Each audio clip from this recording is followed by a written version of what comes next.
Pronto, aí, agora já estamos gravando, né? Bom, pessoal, o meu nome é o professor Guilherme Pereira, né? Sou do Instituto Federal de Pernambuco, e nós vamos fazer hoje uma breve, uma geral, né? Na astronomia, principalmente para aqueles que vão fazer a OBA essa semana, né? Bom, a nossa escola, o Instituto Federal, a gente já participa desde 2009, 2010, 2009, participamos da Olimpíada, e todo ano a gente tem um resultado muito bom, e a gente gosta de compartilhar esses resultados, essas técnicas que a gente aprende para os demais estudantes, porque o objetivo da Olimpíada de Astronomia é justamente disseminar esse conhecimento, que deveria ser uma coisa normal nas escolas, né? Deveria ter uma aula de astronomia em todas as escolas, um professor de astronomia. Mas, coisa rara, professor de astronomia, né? Porque poucos estudantes optam, né, por fazer essa carreira, né? Porque é uma carreira que ainda está, embora seja antiga, né? Ainda nem todo mundo tem acesso, não tem emprego para todo mundo nessa área, mas tem área aberta para trabalhar, né? Nós temos poucos astrônomos. Professor de astronomia aqui em Pernambuco, a gente conta nos dedos. Talvez tenha 4 ou 5, né? Entendeu? Eu só conheço 2 ou 3, né? Eu, Antônio Carlos, né, da Rural, tem mais 2 professores do interior, tem poucas pessoas nessa área, então por isso que a gente quer compartilhar. Então nós temos um núcleo de astronomia com telescópios e tudo mais, e a gente vai passar para vocês assim informações básicas, né, do que se deve saber para entrar numa Olimpíada.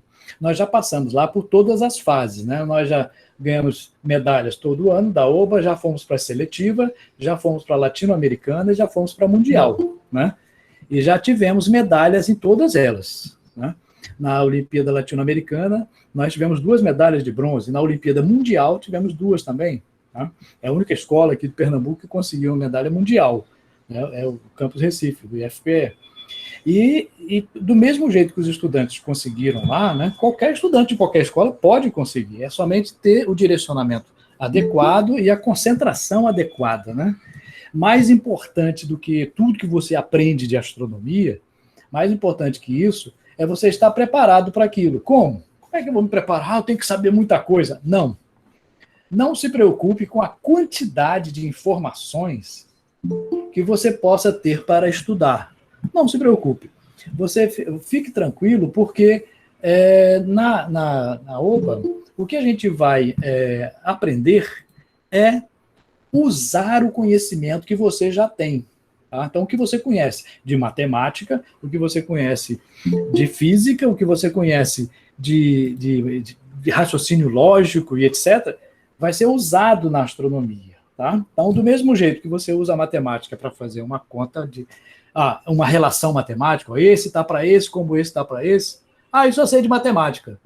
Na astronomia, a gente vai relacionar essas distâncias das estrelas que estão aqui com relação a essa. Então, é um raciocínio semelhante, só que aplicado na astronomia.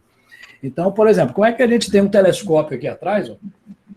Como é que a gente calcula o aumento de um telescópio? Né? Aí existe uma conta, você vai fazer uma conta simples. Essa conta simples, para determinar quanto aumenta um telescópio, requer, né, um cálculo muito simples, mas requer também que você saiba o que é um telescópio, né? O que ele representa, o que ele faz, é um instrumento de física. Né? Esse telescópio simplesinho, tem um aumento quase igual ao de Galileu, em 1500 e pouco, em 1600 e pouco. O importante tem nele é que ele é um instrumento de física, né, que foi usado para a astronomia pelo Galileu pela primeira vez. Então, isso revolucionou toda a astronomia. Esse fato, né, mostra que a astronomia não é uma ciência, é um conjunto de ciências usado para desvendar o universo. Né? E nisso envolve também conhecimentos seus, a sua maneira de perceber a astronomia. É uma coisa quase que pessoal, porque mexe com o seu conhecimento científico, mexe com o seu conhecimento filosófico, né? E seu conhecimento até religioso. Né? Você tem uma ideia diferente do universo.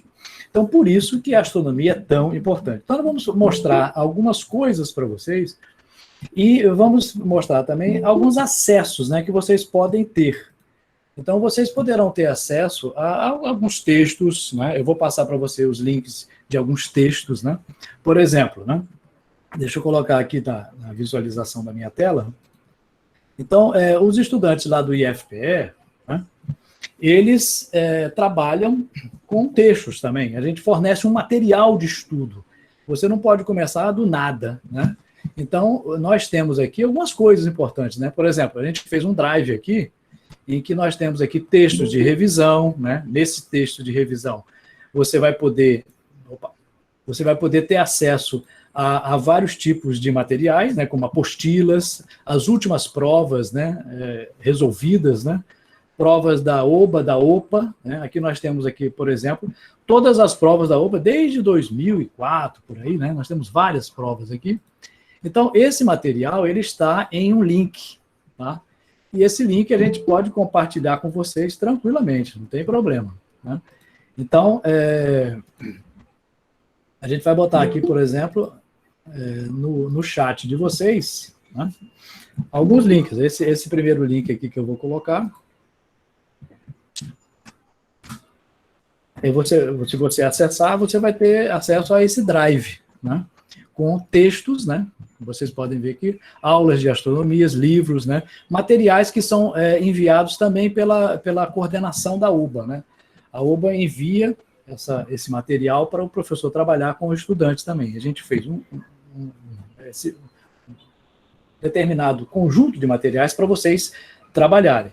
Quem quiser, ao invés de mexer com texto, mexer com vídeos, existem muitos vídeos também na internet que você pode acessar. Nós fizemos um canal também de vídeos, né, de aulas. Então, se você... isso aqui eu conheço de astronomia, mas tem uma determinada coisa que eu não sei muito bem daquela parte.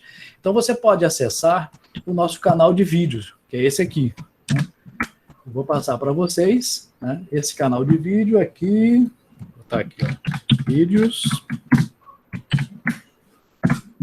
E colocar aqui também no chat.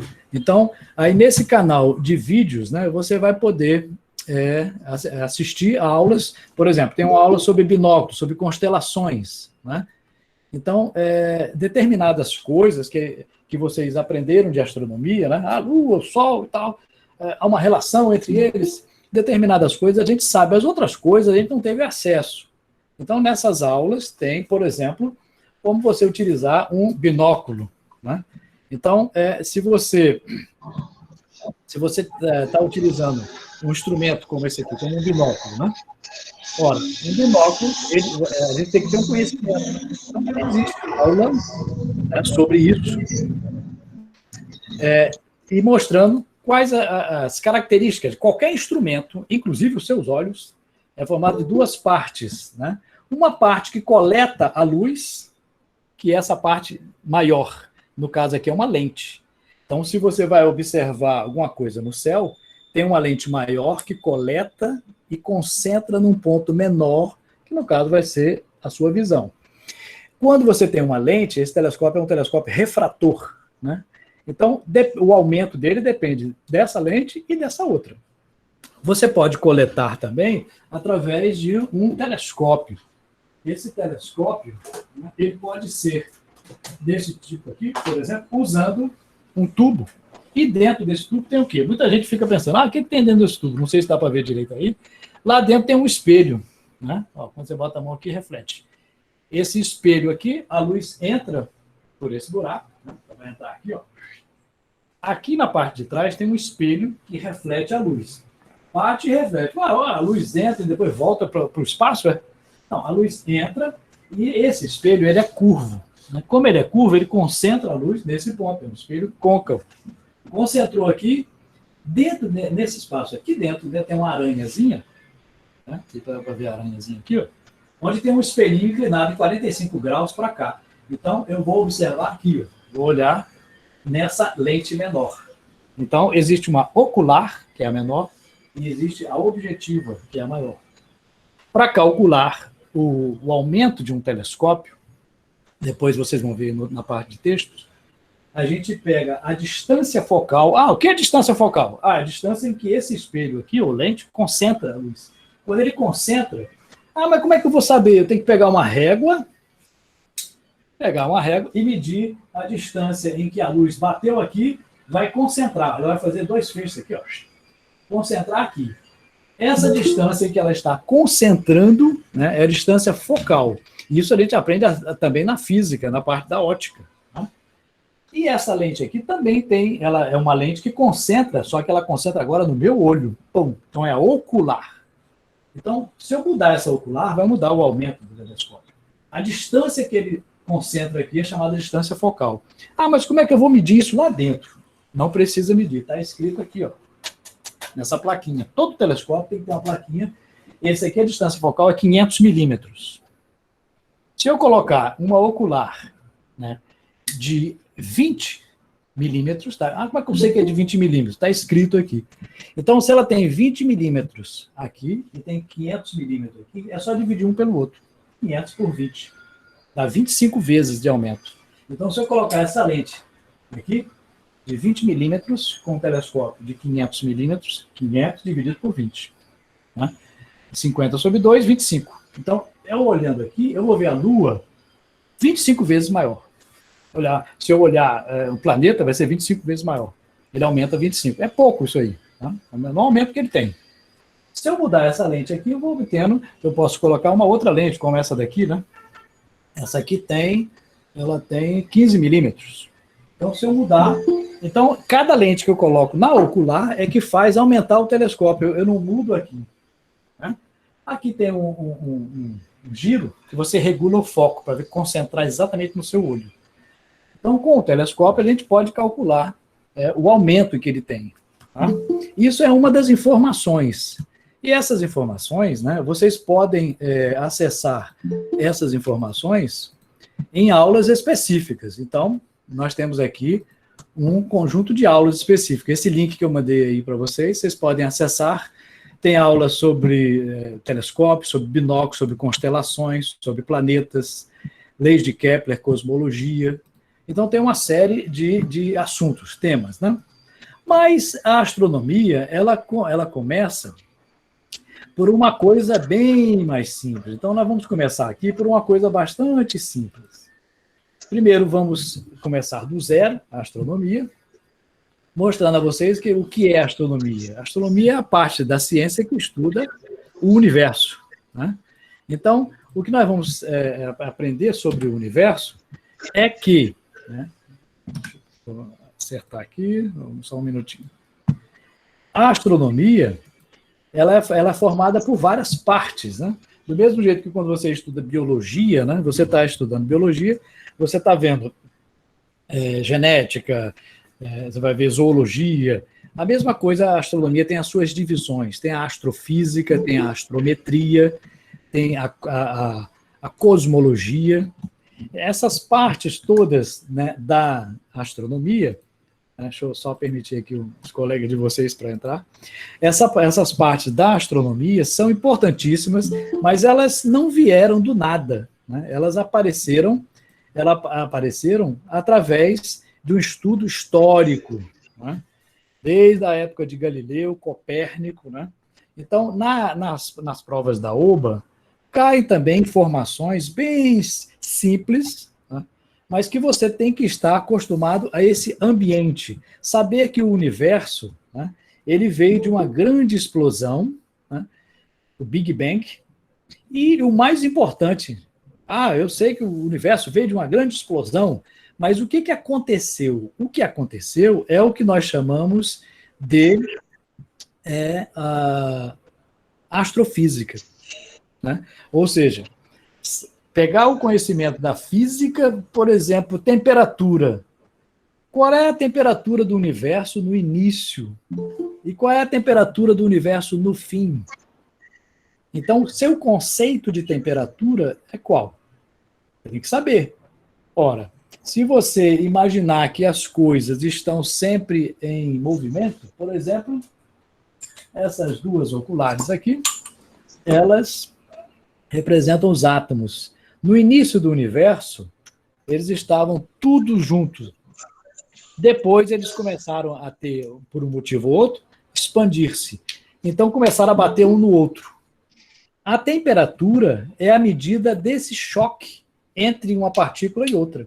Então, quanto maior a temperatura, mais forte estão transferindo energia um átomo para outro. Tá? Então, o conceito de temperatura está ligado ao movimento. Né? Tudo que tem mais movimento tem temperatura. Não faz sentido você, no início do universo, falar em temperatura do início do universo. O conceito de temperatura veio com o Big Bang. Com o movimento, na física, você vem o conceito de espaço e de tempo. Percorreu uma distância e gastou um tempo para isso. Esse conceito só apareceu depois da criação do universo.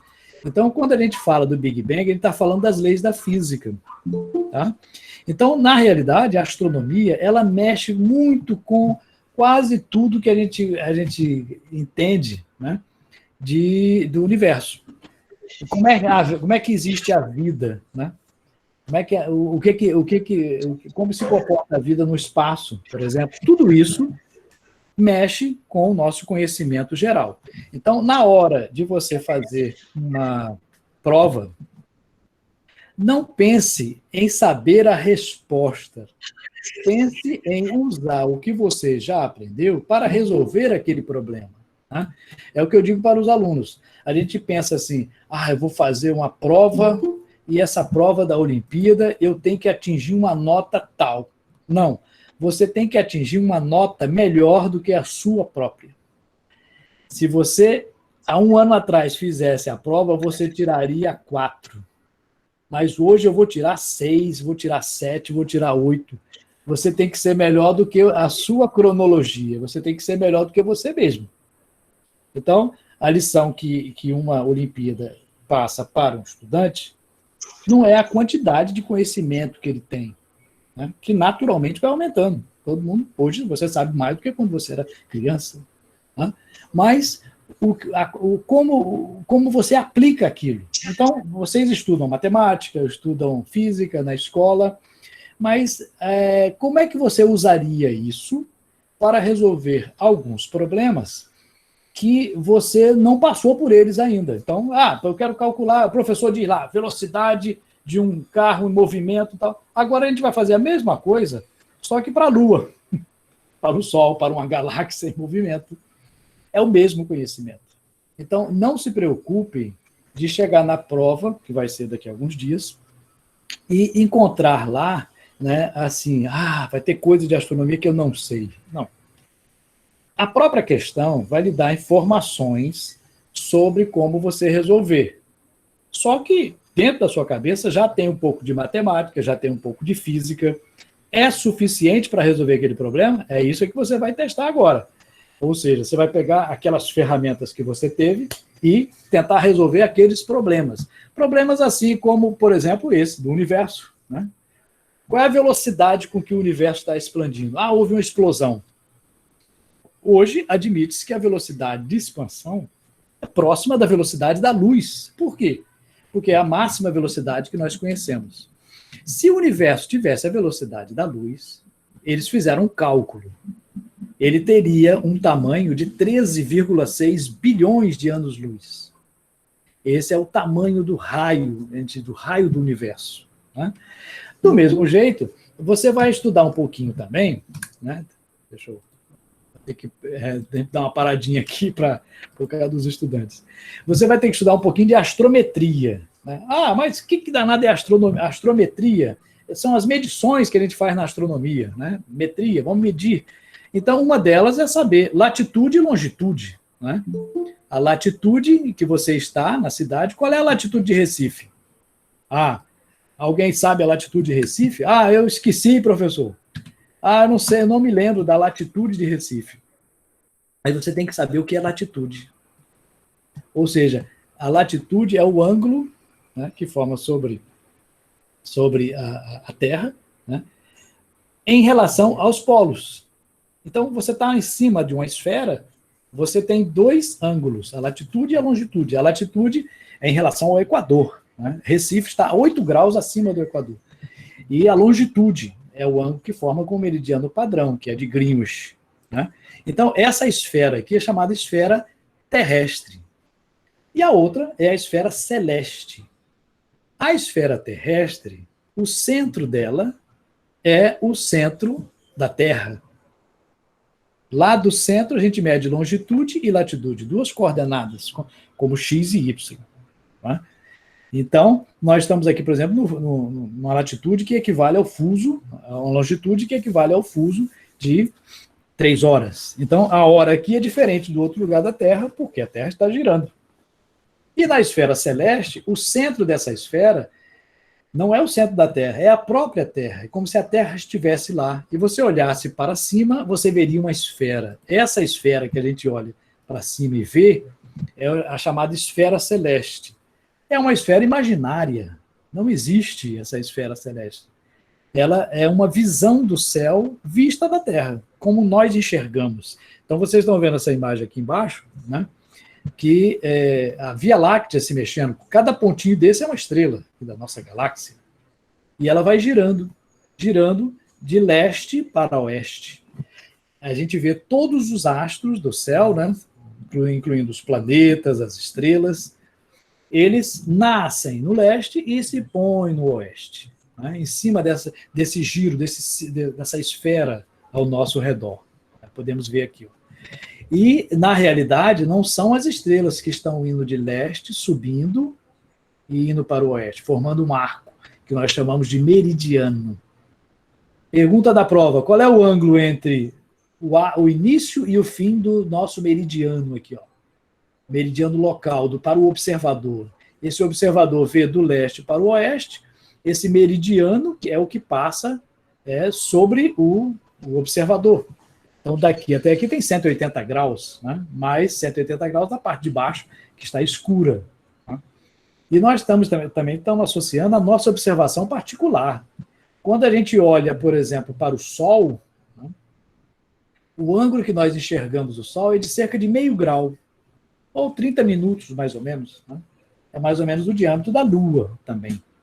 Então, a nossa observação é puramente terrestre.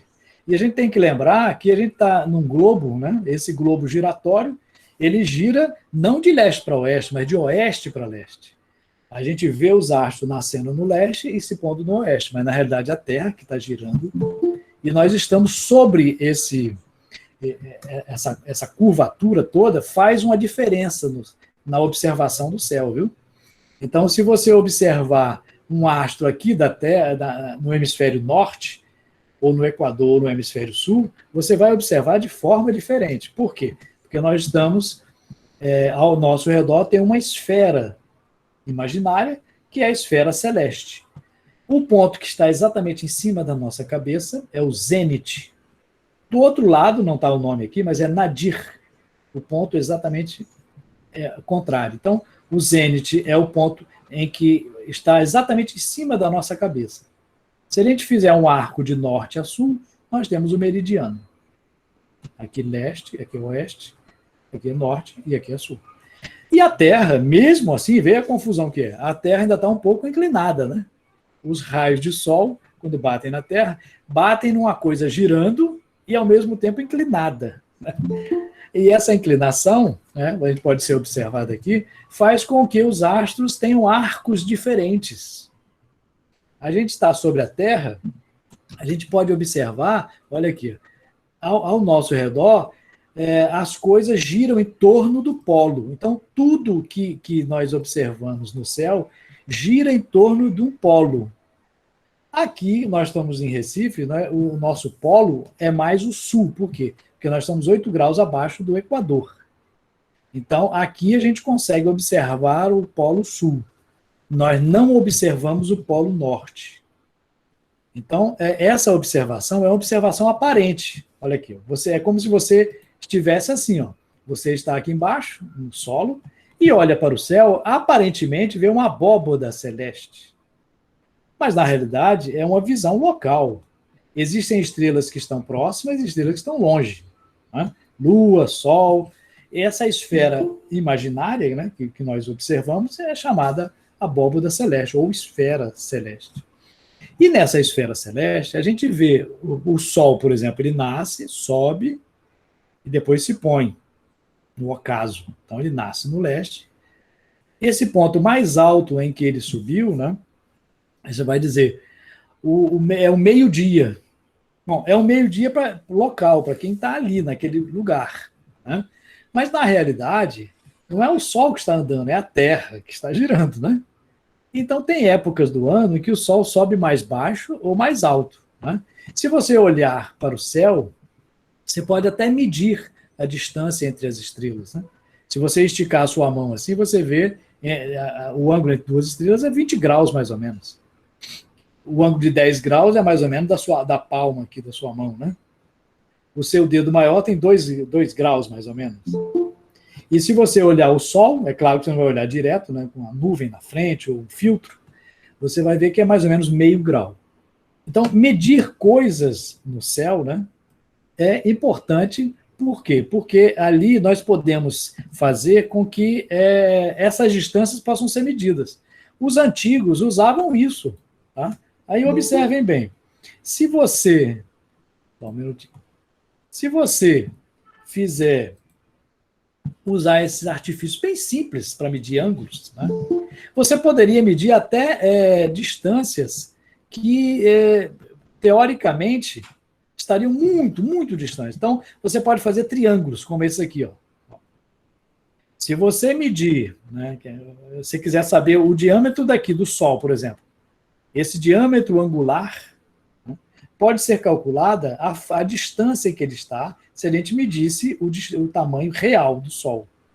Então, o que se fazia na antiguidade eram medidas relativas, né, e não absolutas. A gente não tinha... na antiguidade, nós não tínhamos instrumentos como um telescópio, precisos. Né? Hoje em dia, para medir a distância dos planetas, a gente mede com radar. É o mais preciso, ele mede com a distância de centímetros dos planetas. Mas na antiguidade, nós não tínhamos. Na antiguidade, a gente só tinha isso aqui. Ó. A gente tinha a observação da esfera celeste. Tá? E os estudos no hemisfério norte, por exemplo, havia uma estrela que estava sempre parada no céu. Essa estrela que estava sempre parada é a estrela polar, né, a Polaris. Né? Ela não se mexia. Todas as outras estrelas giram, né, para quem está na Terra, em torno dela. Todas giram em torno da Terra. Então, a estrela polar. Aí as pessoas faziam navegação, né, em caravelas, etc., usando a estrela polar como referência. Só que, quando passaram do Equador, né, por exemplo, saiu lá de Portugal a caravela de Cabral, né, quando ele atravessou o Equador, a estrela polar sumiu. Por quê?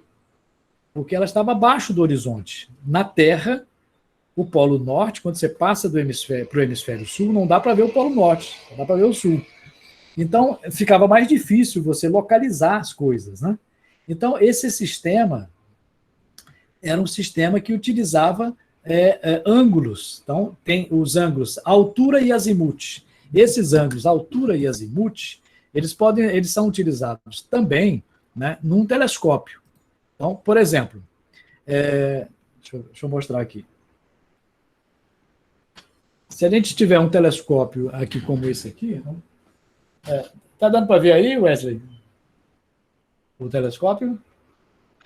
Está sim, professor. Tá bom, tá, porque eu fico aqui sem ver o que vocês estão vendo. Então, esse telescópio, eu mexo nesse aqui horizontalmente, né, e verticalmente. Tá? Então, se eu colocar ele assim, ó, formando 90 graus com a minha vertical, eu estou apontando para o horizonte. Certo? Então, aqui, por exemplo, eu estou apontando para o norte. Como é que eu sei que é o norte? Pego a bússola, boto aqui. Embora tenha uma pequena variação, né? Então, eu estava apontando para o norte.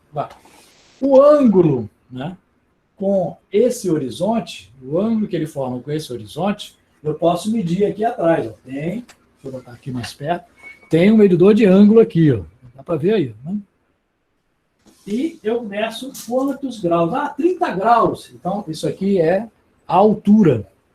A altura do astro. E esse outro ângulo aqui é o azimute. Eu aponto para o norte. Aí você diz assim, ó, eu vou botar 30 graus do norte. Né? Então, 90 graus para o norte. Então, vou apontar agora 90 graus para cima. A altura é em relação ao horizonte. E o azimuth é em relação ao norte. Essas coordenadas são coordenadas locais. Então, se eu fizer isso aqui, para a Lua, eu vou saber, a Lua está ali em cima, tem tantos graus acima do horizonte. Na Terra, aqui, em Recife. Mas se eu for lá para a Europa, esse ângulo vai ser diferente. Por quê? Porque nós estamos em cima da Terra, a Terra é curva. Né? A Terra não é plana. Tá? Então, tudo é curvo. Então, se você for para um outro ambiente, o ângulo muda. Então, as coordenadas que medem esse ângulo, né, são as coordenadas que nós mostramos aqui. Ó. São essas aqui, ó, as coordenadas do sistema horizontal, chamada azimuth e altura. Tá? O azimuth varia de 0 até 360 graus, em torno do norte, tá? E a altura varia até de 0 a 90 graus. Né?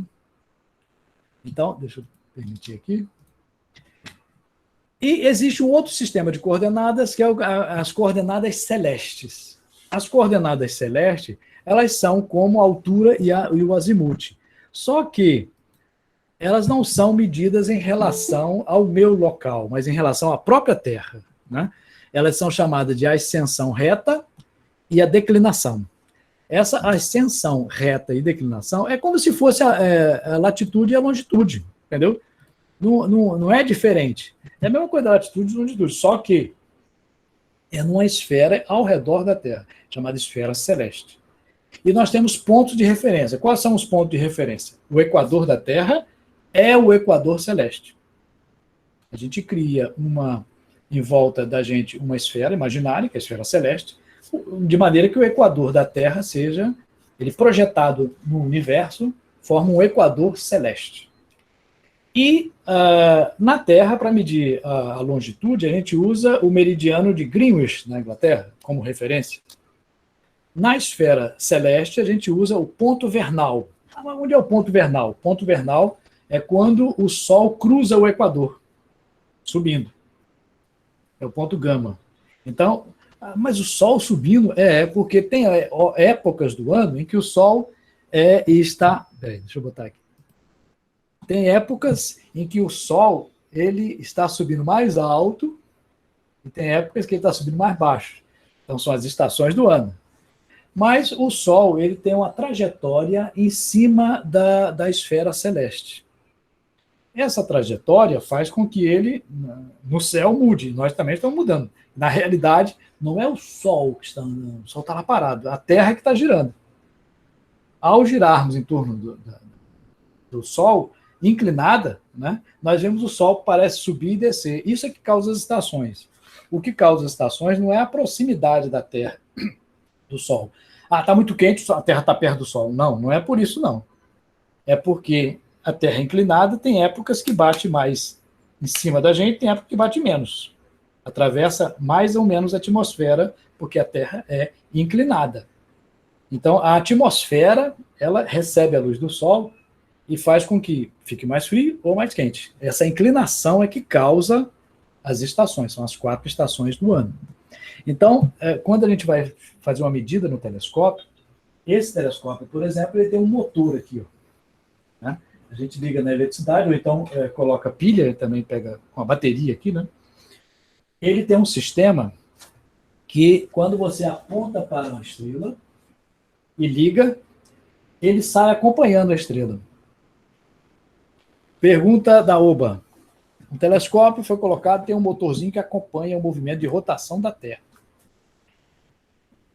Pergunta da Oba. Qual a frequência desse motor?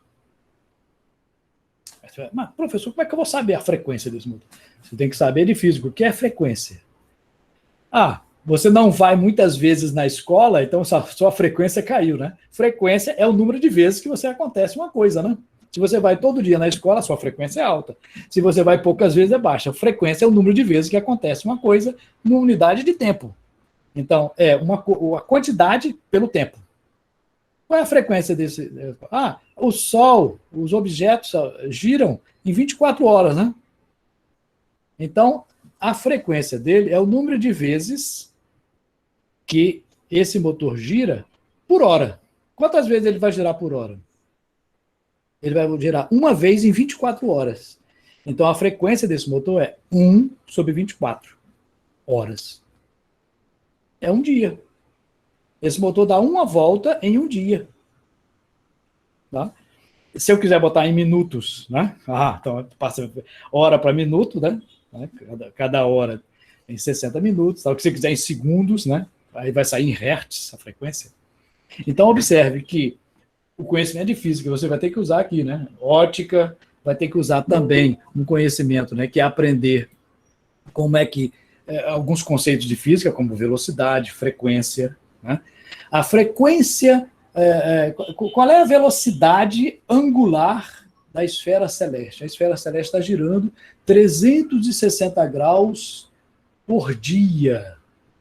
A velocidade angular, 360 graus por dia. Ela dá uma volta, as estrelas dão uma volta em torno da gente.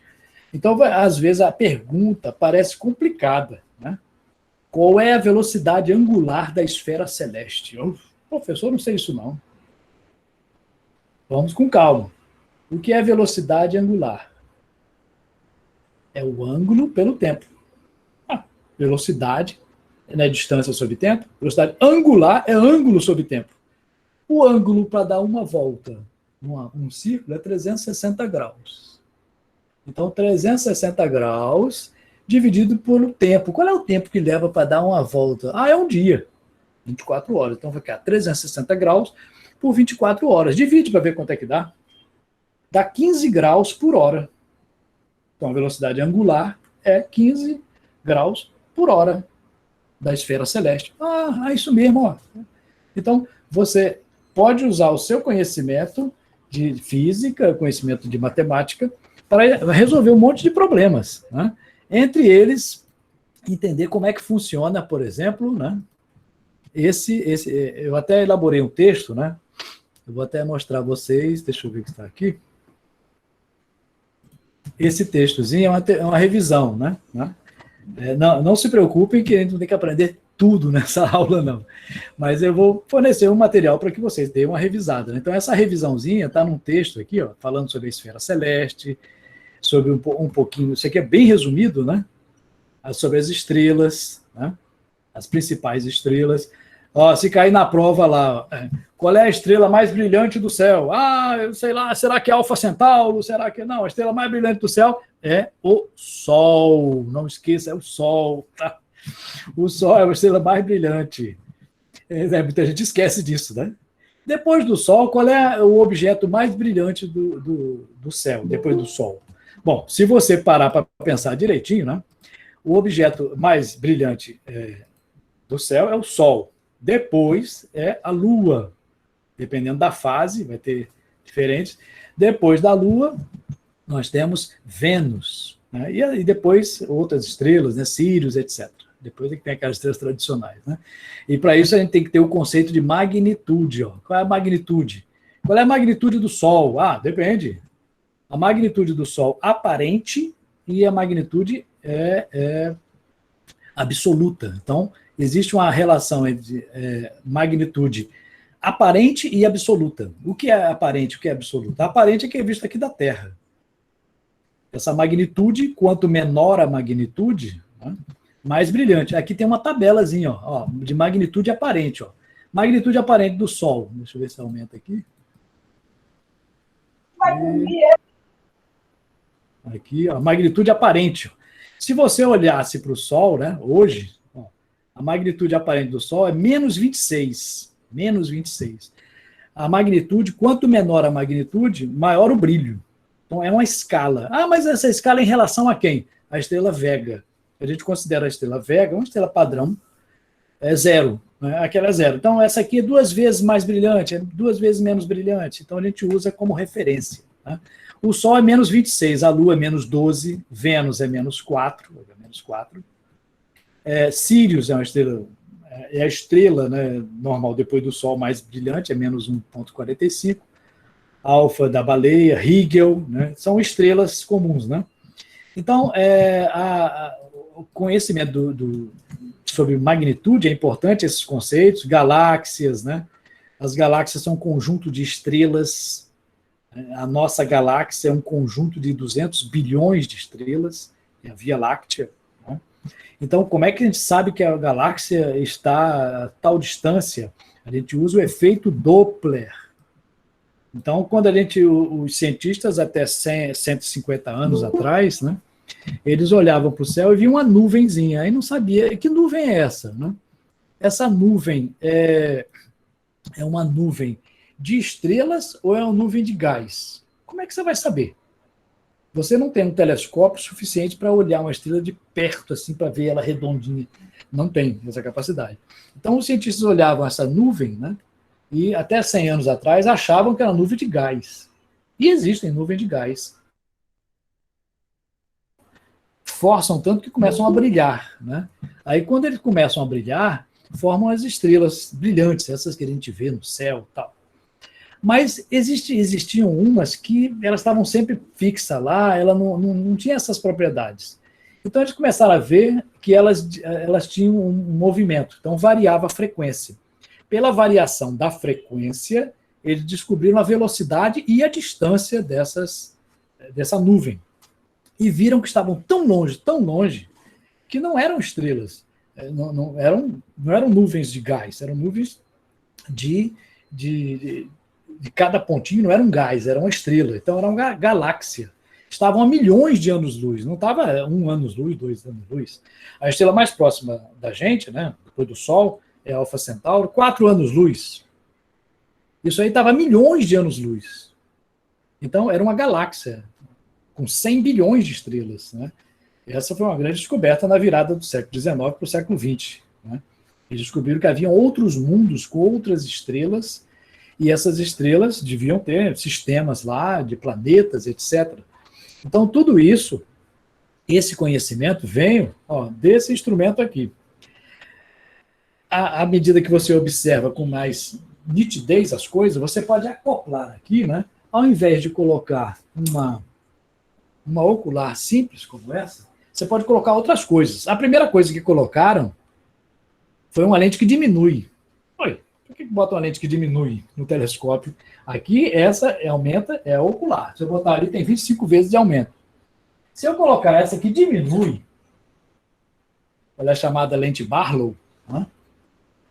Ela é 2x. Ela diminui tanto que a imagem fica projetada, em vez de ser projetada aqui, ela vai ser projetada aqui.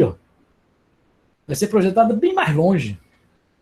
E eu vou colocar a minha ocular. Então, ela dobrou a distância focal desse telescópio. Se dobrou, ela aumenta o dobro. Então, quando eu colocar aqui, nós vimos que a distância, para calcular o aumento, é a distância do foco, que concentra a luz, dividido pela distância focal da ocular. Então, 500 milímetros por 20, né, dá 25 vezes. Né? 500 por 20, 25 vezes. Se eu colocar essa aqui, que é a Barlow, vai aumentar 50 vezes. Então, eu dobrei o telescópio. Sim, eu vou pegar outra Barlow, colocar aqui, colocar aqui, colocar aqui. Daqui a pouco eu estou vendo lá os ETs lá.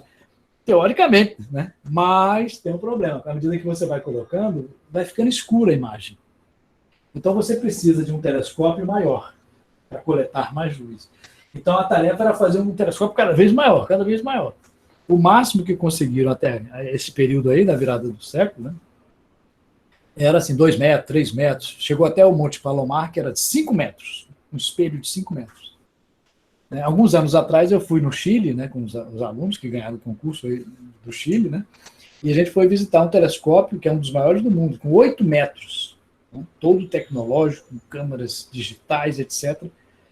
8 metros. Né? Esse daqui, ele tem, aqui acho que 15 centímetros, mais ou menos. O diâmetro, né? Então, o que vale é esse diâmetro aqui. Quanto maior esse diâmetro, mais luz o telescópio pega e melhor para você observar e você captar mais luz e aumentar mais. Então, o que eles fizeram na virada do século XIX para o XX foi observar essas nuvens e colocar a nossa posição no universo. Nós estamos dentro de uma galáxia. Ninguém sabia disso. Nós estamos no meio de 200 bilhões de estrelas, que é a Via Láctea, e tem outras nuvens. A gente só descobriu isso porque a gente descobriu que haviam outras. Então nós estamos em uma delas. Aí verificamos, inclusive tem duas satélites que ficam girando, né? Duas galáxias satélites, são as nuvens de Magalhães, que giram em torno da nossa galáxia, né? Essa nossa galáxia, ela leva mais ou menos 250 milhões de anos para dar uma volta assim, né? O Sol leva 250 milhões de anos para dar uma volta. Ou seja, se a Terra com o Sol, né, gira em torno da galáxia, né, ela vai fazer um aniversário, né, quando completar 250 milhões de anos, um giro, né, ao redor. Então, esses conhecimentos são advindos da astronomia. Continuando aqui a nossa visão, né, a gente observa aqui que o Sol ele não funciona do mesmo jeito o ano todo, né? O Sol nasce no leste, sobe até o meio-dia e desce. Mas isso, ele sobe e desce mais ou menos na metade aqui, na primavera e no outono, né? Se em outras épocas, olha aqui, em vermelho, o Sol sobe mais alto. Quando o Sol sobe mais alto, é verão, né? E quando o Sol sobe mais baixo, esse laranja aqui, ó, sobe, né? Sobe aqui, depois desce, é inverno. Então, essa diferença de temperatura é a altura em que o Sol sobe. E se você estivesse no Equador, o Sol sempre subiria mais ou menos na mesma coisa, é uma variação menor. Então, quem mora perto do Equador não tem muita variação de temperatura. Quem mora perto dos polos, né, em altas latitudes, a diferença é muito grande, né? Tem locais em que vai anoitecer 10 horas da noite, né, por causa desse ângulo solar. Né? Bom, e lembrando sempre que nós temos... Deixa eu afastar aqui um pouquinho, para me visualizar melhor. Essa inclinação da Terra é que causa as estações, né? Quem está na parte de baixo aqui da Terra, né, recebe mais luz do solar, verão. Então, enquanto é verão no hemisfério sul, é inverno no norte. Mas esse eixo da Terra, ele é fixo, mais ou menos fixo, né?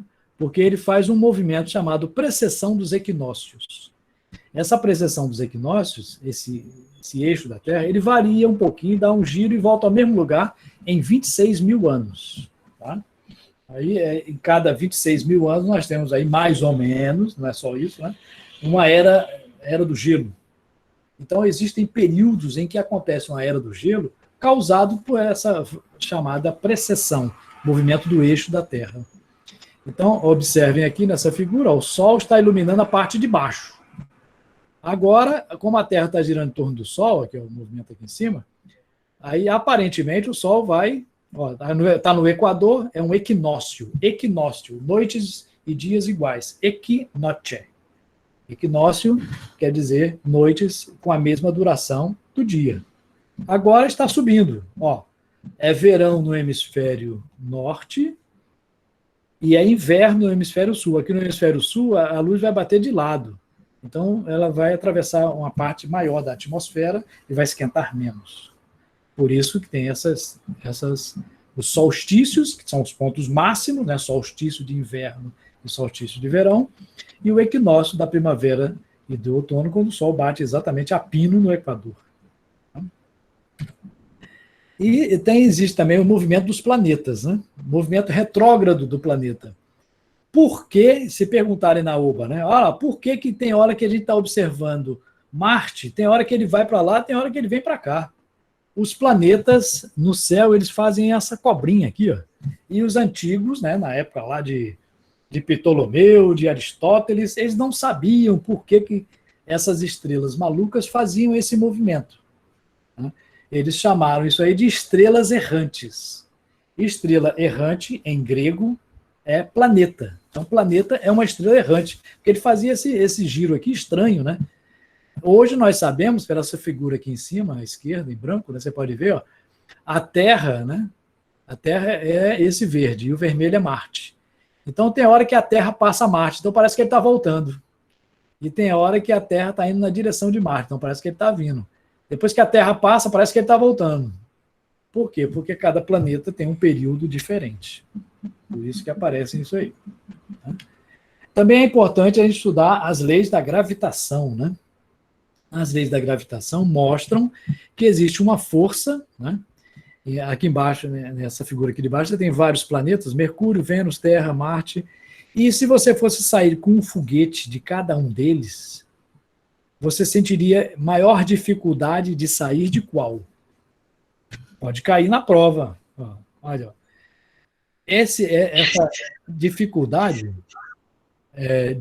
essa dificuldade do foguete sair é uma velocidade mínima para ele poder sair.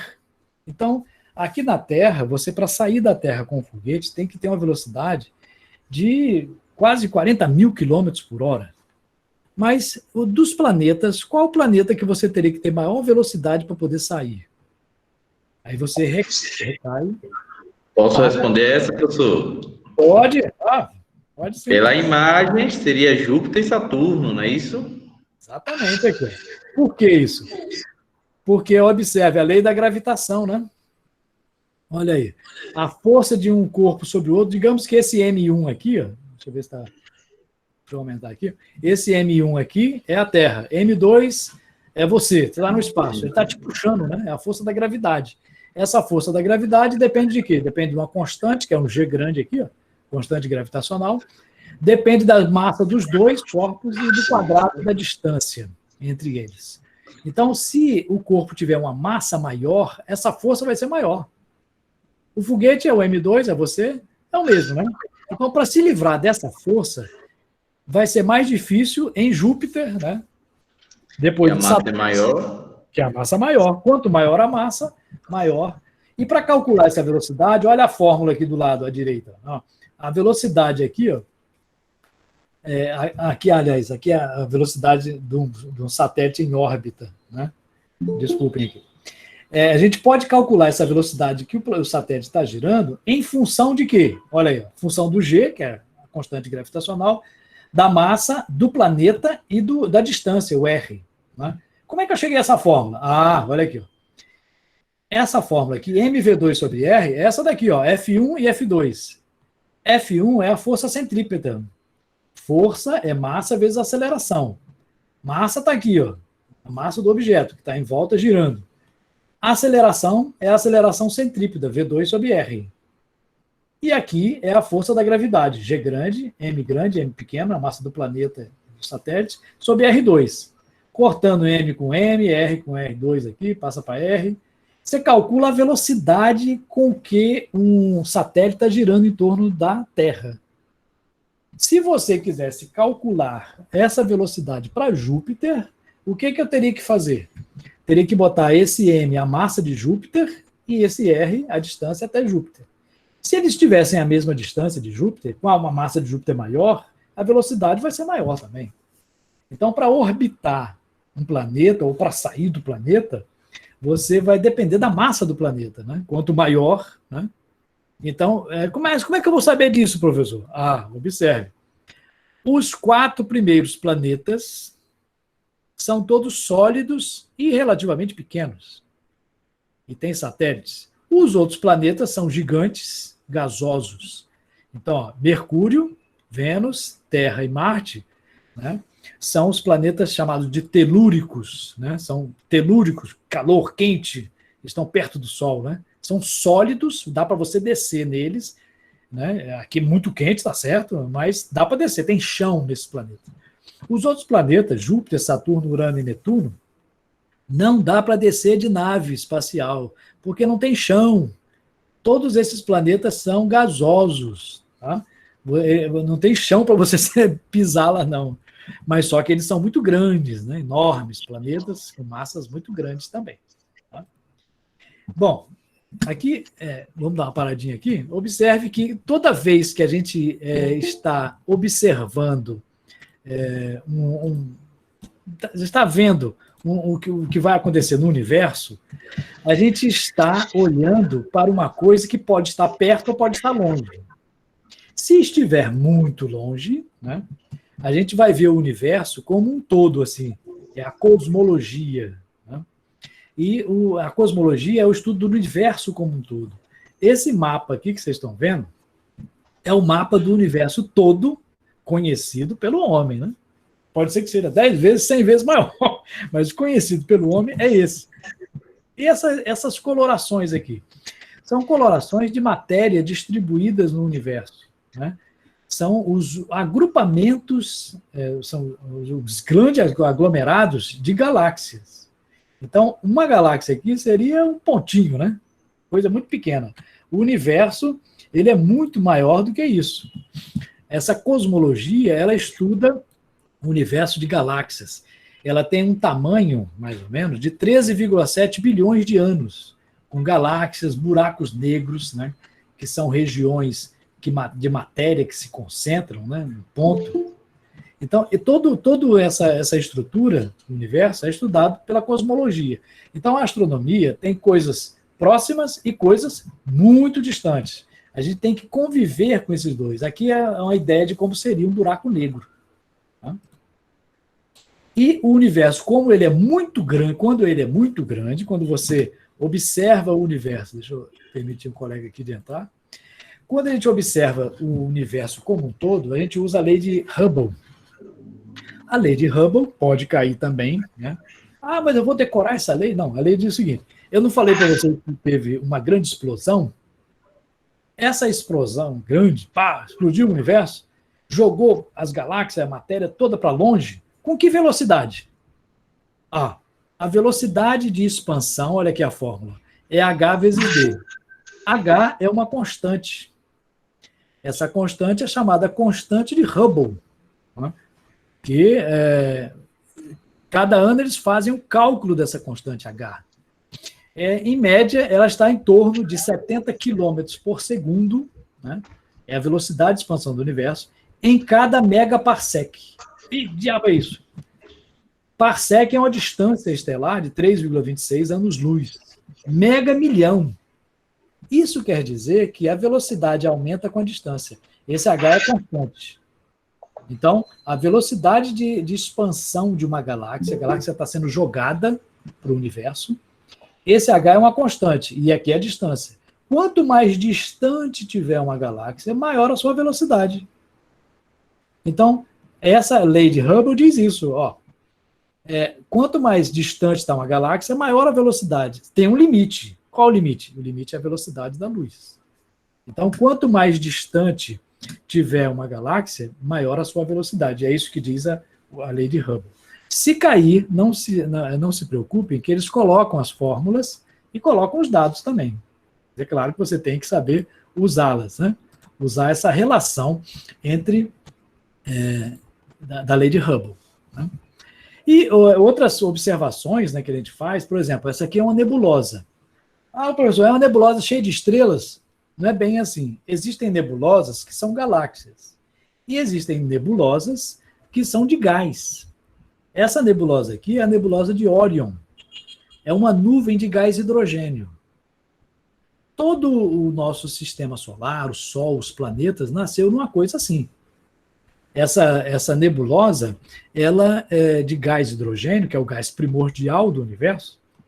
Ela, pela gravidade, vai se concentrando. Aí vai nascer estrelas. Ó, essa aqui, azulzinha, é uma estrela nascendo. Como é que você sabe que ele está nascendo? Porque é azul. Se for uma estrela vermelha, tem uma estrela vermelhada aqui, é velha, é antiga. E se ela for amarela, é igual ao nosso Sol, a verde também, perto do nosso Sol, está no meio da vida. Então, uma estrela aqui, dessa aqui, azul ou branca, ela é novinha, ela só tem 1 bilhão de anos. Somente. Se ela for vermelha, ela tem 10 bilhões, está velha. E o Sol, ele tem 5 bilhões. Então, isso aqui é como se fosse um ninho de formação de estrelas. Onde é que vai aparecer estrela? Pergunta que pode cair na prova, né? Ele mostra assim, ó, essa aqui é a nebulosa de Órion, né, onde o hidrogênio se concentra pela gravidade e forma estrelas. Pergunta da prova.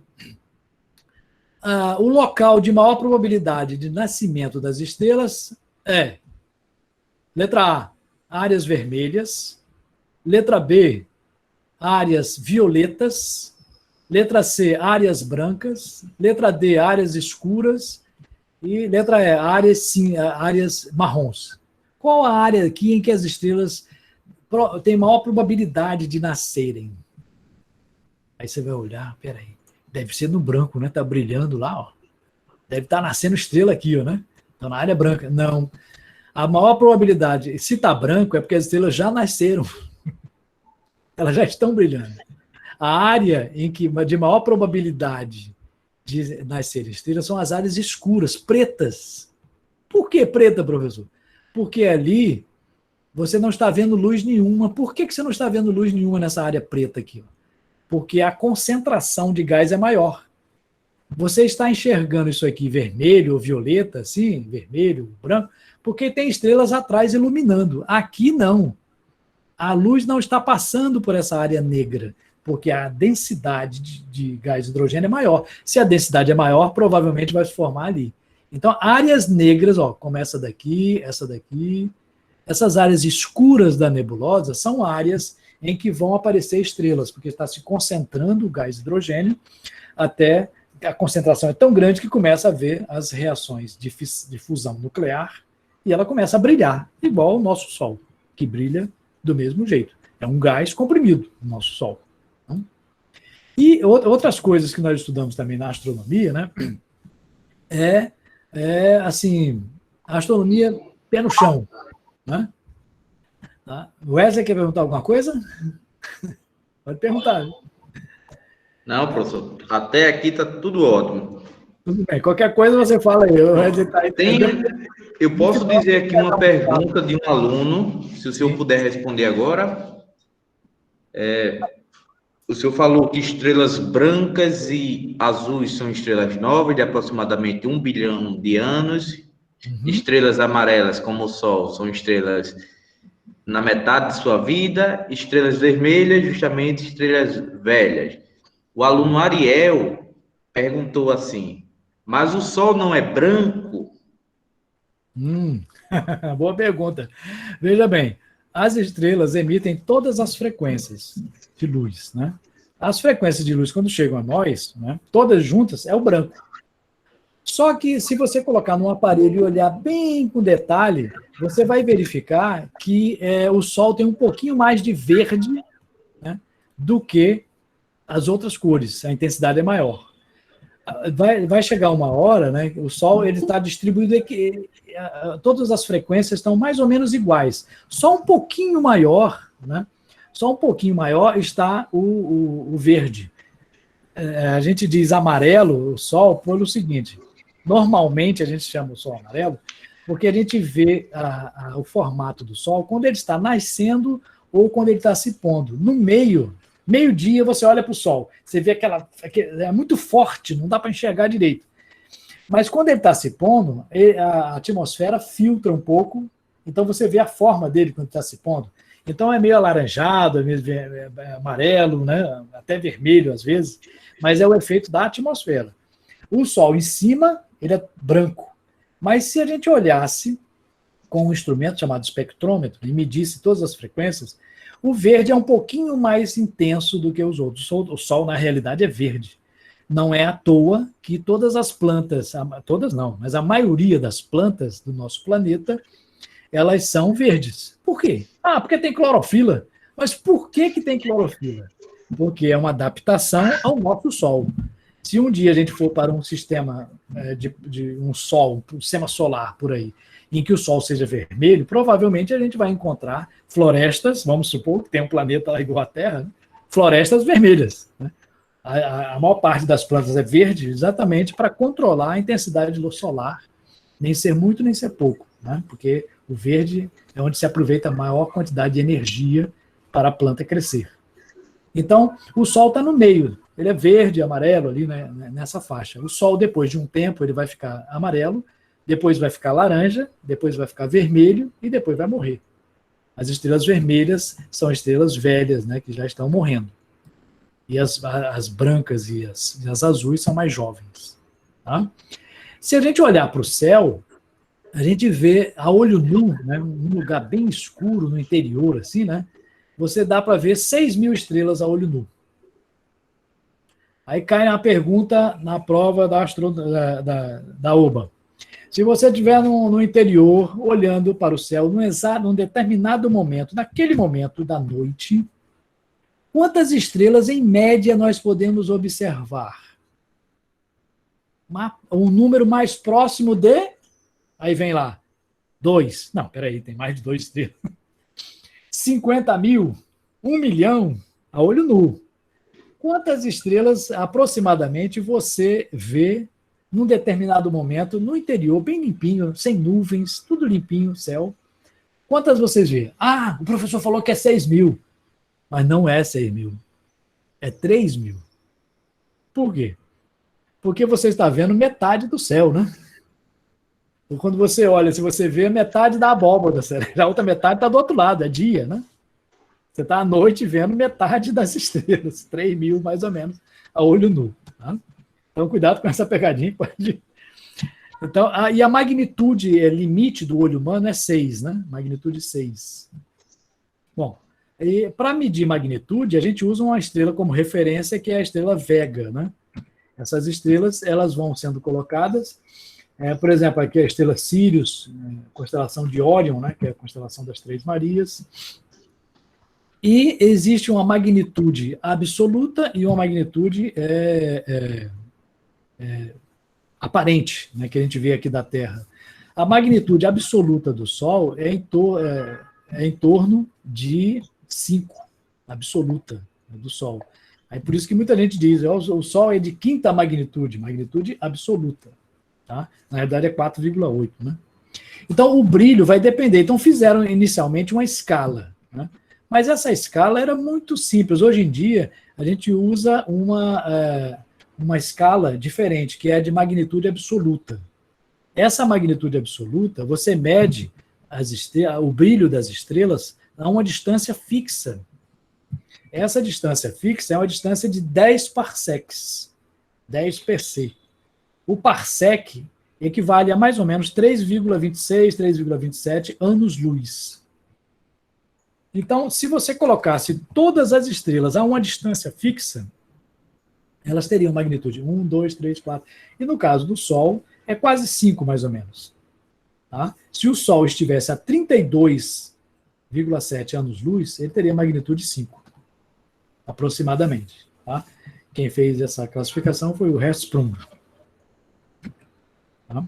Então, o Sol, ele está a uma distância, né? O Sol está perto da gente, por isso que ele é tão brilhante, ele é uma estrela igual às outras, só que ele está a 8 minutos-luz somente. Né?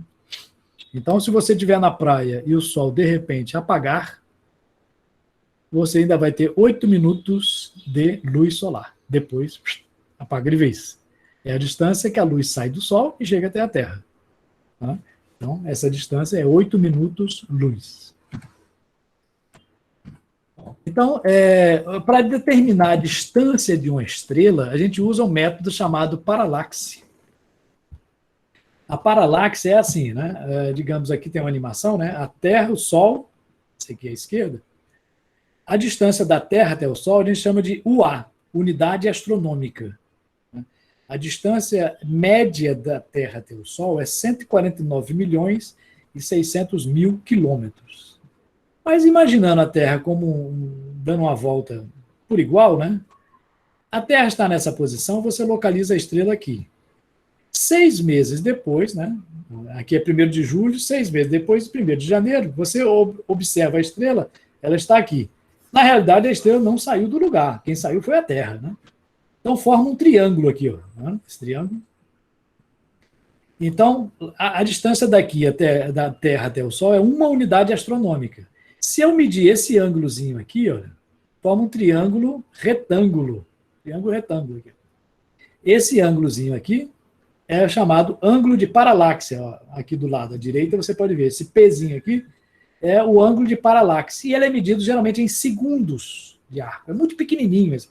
Só dá para medir com instrumentos de altíssima precisão, em observatórios.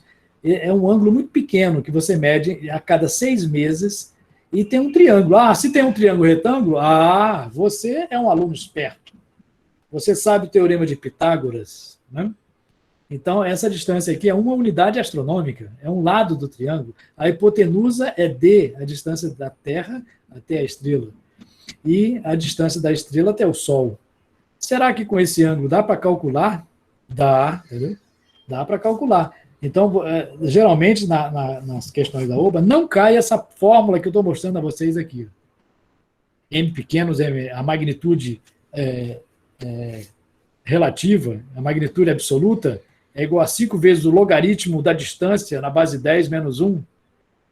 Quando cai assim, ele nunca cai na prova da OAB assim, não. Isso aqui cai na seletiva para internacional, aí cai. Mas não vai cair. Eu botei a forma para mostrar para vocês, não vai cair. É assim. Vai cair assim, ó, um triângulozinho, olha. Se ele der esse lado, dá para calcular o outro, né? Ou se der o ângulo aqui, ó, dá para você, ó, o cateto oposto sobre adjacente é o quê? É a tangente, né? Então, a tangente desse ângulo P é o cateto oposto dividido pelo adjacente, que é o lado de cá, a distância da estrela até o Sol. Ou então, o seno, né? O cateto oposto sobre a hipotenusa. Aí vai depender do que eles vão pedir lá, né? Mas ele pode botar um triângulo e fazer alguma pergunta sobre esse triângulo, certo? O ângulo aqui é chamado de paralaxe. Okay? Bom, então veja bem. Deixa eu dar um pulinho aqui. Aqui, para você ter uma ideia, o tamanho comparado do Sol, esse vermelho aqui todo, né? A Terra e a Lua, né? Então, a Terra aqui, ó, né? Observe o tamanho. O diâmetro da Terra é 12.756 quilômetros. Quer dizer, tem 6.700 quilômetros, mais ou menos, 3.400 quilômetros de raio, né? A Terra. Então, as comparações são muitas, né? Então, aqui, por exemplo, nós temos aqui uma comparação entre vários objetos. Ó. Mercúrio, Marte, Vênus, a Terra em comparação a Netuno, Urano, Saturno, Júpiter. Júpiter é 10 vezes maior que a Terra, mais ou menos, né? Em diâmetro.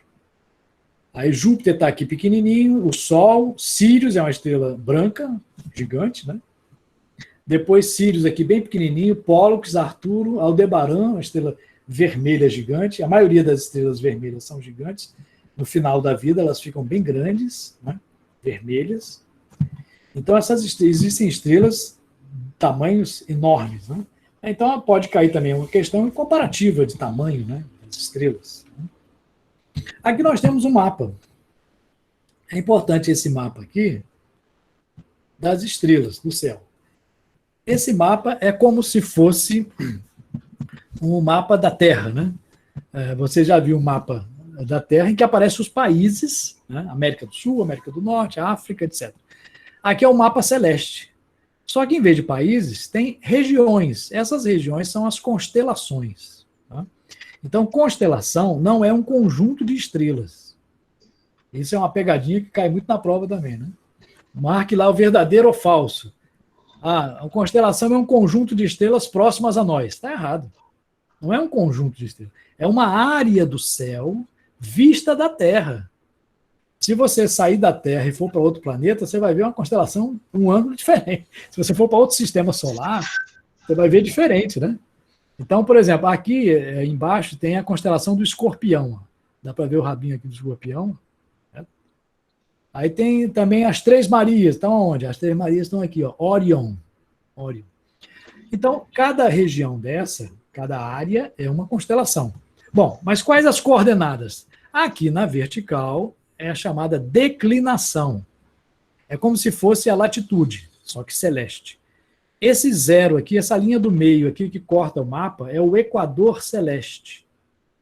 O equador celeste divide o céu em duas áreas. De 0 a 90 graus, hemisfério norte, para cima. E de 0 a menos 90 graus, para o sul. Então, nós temos aqui a declinação. Na horizontal, tem a ascensão reta, que é a longitude. Tá? Como se fosse de leste para oeste. Então, você distribui aqui as principais constelações. Na realidade, são 88. Existem 88 constelações, mas essas são as principais, né? Ah, professor, tem uma cobrinha aqui, ó. Essa senoide aqui é o quê, hein? Então, pode cair na prova, né? Olha, isso aqui é um mapa das constelações. O que é essa linha do meio? Essa linha do meio é o equador celeste, que é uma projeção do equador terrestre. O que é a constelação, por exemplo, deixa-me ver, Cefeus, tem aqui em cima, é uma constelação do norte. Só dá para ver lá da Europa, não dá para ver daqui embaixo direito não, viu? Ursa maior, ursa menor, não dá para ver do hemisfério, porque ela está no hemisfério norte aqui. Então, se mostrar um mapa desse. E essa cobrinha aqui? Essa cobrinha é o Sol. O Sol passa por várias constelações. Tem uma hora que ele corta o equador celeste. Sobe, depois volta. Quando ele está aqui embaixo, né, é um solstício, né? Pode ser de inverno, de verão. Né? Aqui é de inverno, de verão, aqui é de inverno. Essa cobrinha, o Sol passa em cima de algumas constelações. Vamos ver quais. Aquários, Sagitário, Escorpião, Libra, Virgem. Capricórnio, né? Gêmeos, Câncer. Professor, eu já vi essas constelações em algum lugar. Essas são os signos. Então, os signos do zodíaco, né, que o pessoal diz, horóscopo, etc., são as constelações em que o Sol passa. Então, se você nasceu quando o Sol estava passando em Gêmeos, o seu signo é Gêmeos. Se quando você nasceu estava em Touro, então você é do signo de Touro. Se bem que para a astronomia isso não tem a menor diferença. Tanto faz você nascer num signo como em outro, mas os antigos achavam que, olha, se você nasceu, quando você nasceu o Sol estava passando na constelação do Escorpião, então você é uma pessoa traiçoeira, que fica paraferrando a outras pessoas na hora que elas mais precisam. Aí inventavam um negócio assim, né? As pessoas acreditavam ou não, né? Em alguns casos dá certo, né? Porque tem tanta gente no mundo que com algumas vai dar certo, o que você previu. Aí, só que as pessoas acreditavam nisso porque não sabiam o que significavam as constelações. Hoje nós sabemos, né? Nós sabemos que são estrelas, que estão a distâncias diferentes, numa mesma constelação, uma estrela não tem nada a ver com a outra, longe uma da outra.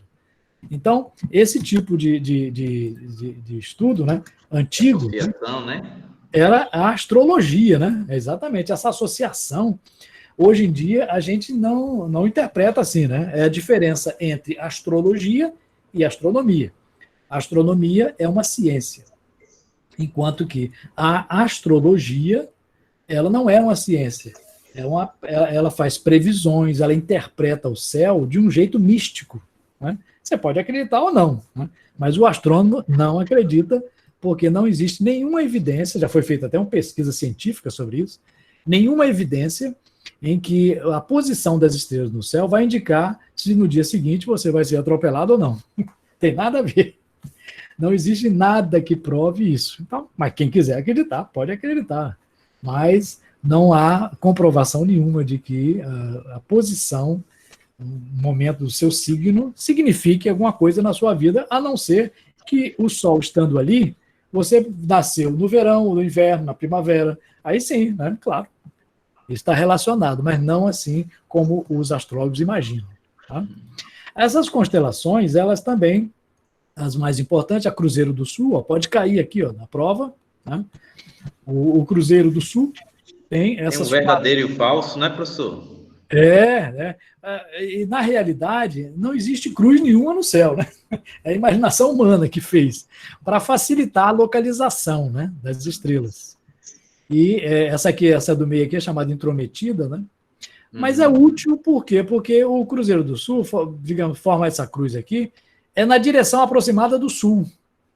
No hemisfério sul não tem uma estrela exatamente em cima do Polo Sul, então fica difícil achar o Polo Sul. O Cruzeiro do Sul serve para ajudar a localização. Então, as constelações são úteis para ajudar você a se localizar, né? Você pode saber, por exemplo, aqui são as Três Marias, essa direita aqui, a constelação de Órion, né? Aí, se você estiver no Equador, né, elas aparecem exatamente em cima da sua cabeça aqui, elas passam. Então, de uma maneira geral, serve para você localizar onde você está na Terra. Se você estiver no mar perdido, como estava numa caravela, por exemplo, para navegar no mar, usavam as estrelas como referência, né? Aí é importante, realmente. Né? E outros estudos, né, da astrofísica, né? A gente vai usar a física para várias coisas, né?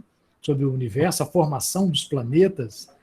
Eles podem perguntar aqui, olha, por que os planetas próximos do Sol são sólidos e os que estão afastados são gasosos? Por quê? Aí tem várias afirmativas lá que você pode botar falso ou verdadeiro, né? Aí, obviamente, a sua primeira informação é que o Sol, ele puxa com a força da gravidade. Então, os sólidos, ele puxa mais, né, do que o gás, né?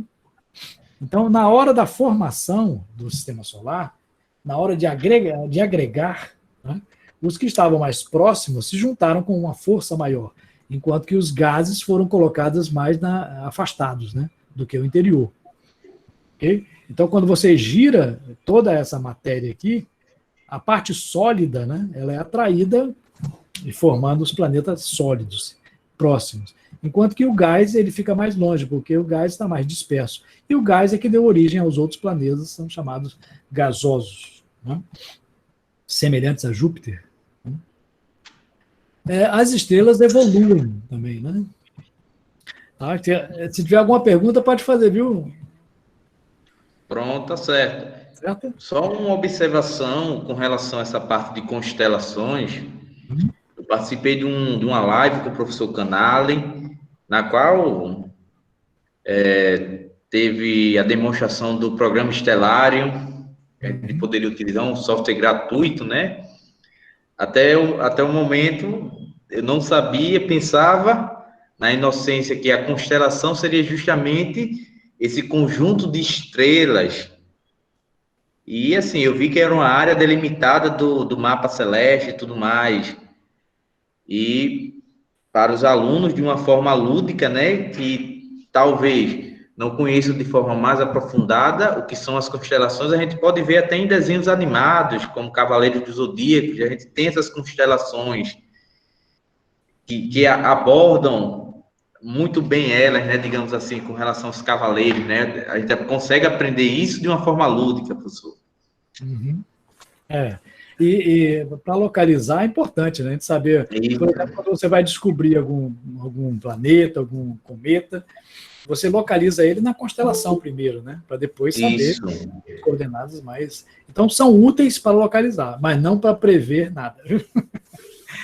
Bom, outra coisa importante foi aquele negócio que eu falei com vocês, né? Que as estrelas evoluem, né? As estrelas azuis e brancas são jovens.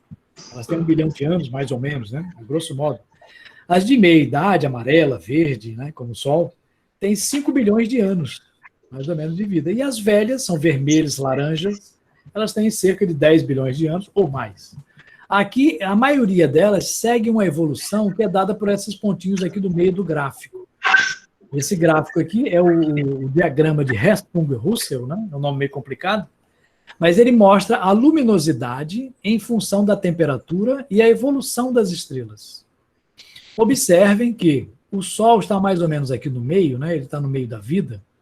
Ele tem uma temperatura de 5.000, 6.000 graus, mais ou menos, na superfície.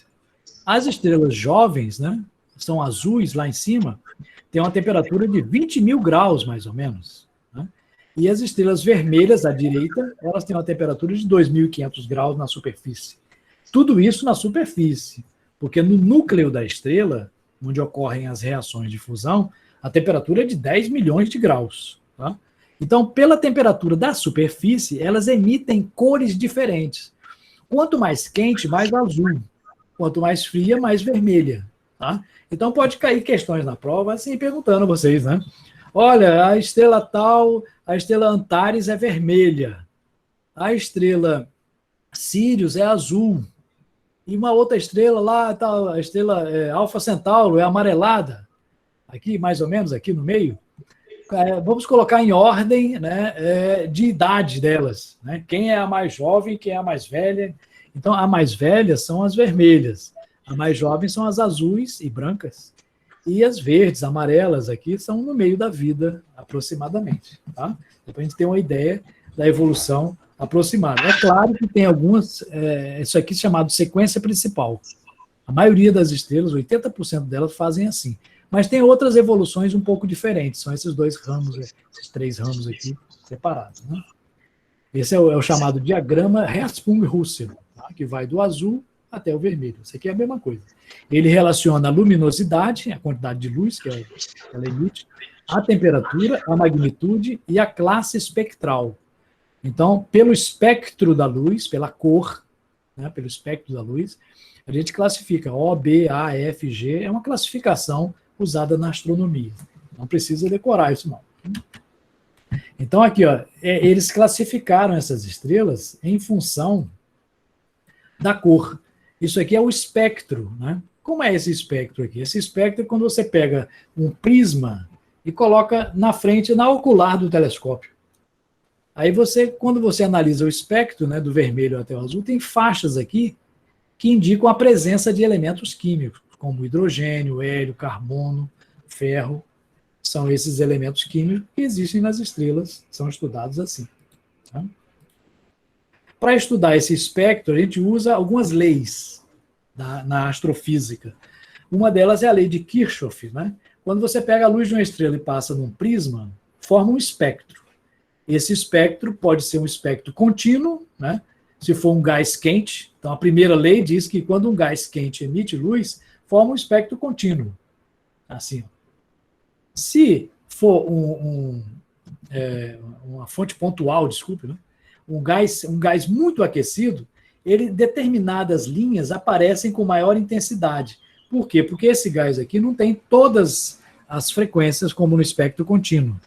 Ele tem algumas frequências mais intensas. Então a gente fica sabendo que até pela posição dessas faixas, o que ele tem.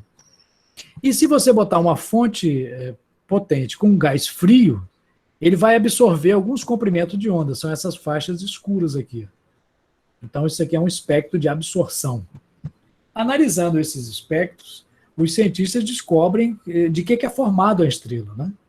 Se o espectro de absorção é igualzinho do hidrogênio, então tem hidrogênio.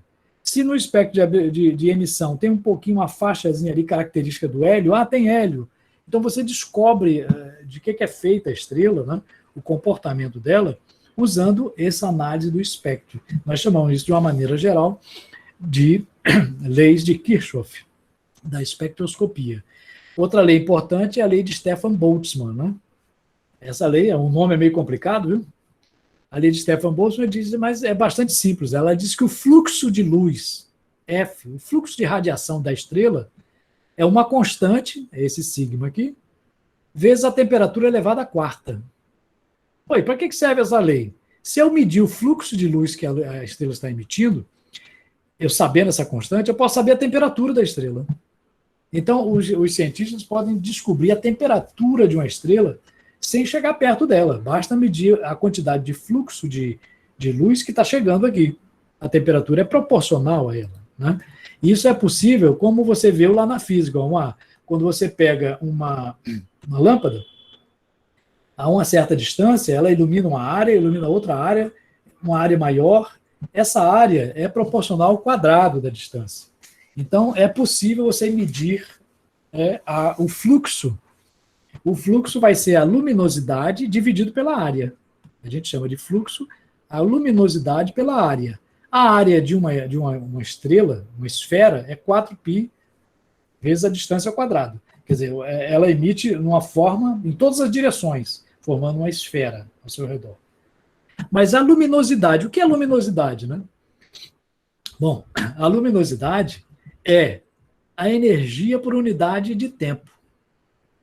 Ou seja, a gente pega a potência, né, que é a energia por unidade de tempo, né, divide pela área. Então, essa luminosidade a gente pode determinar medindo a quantidade de energia que chega por cada metro quadrado por cada segundo.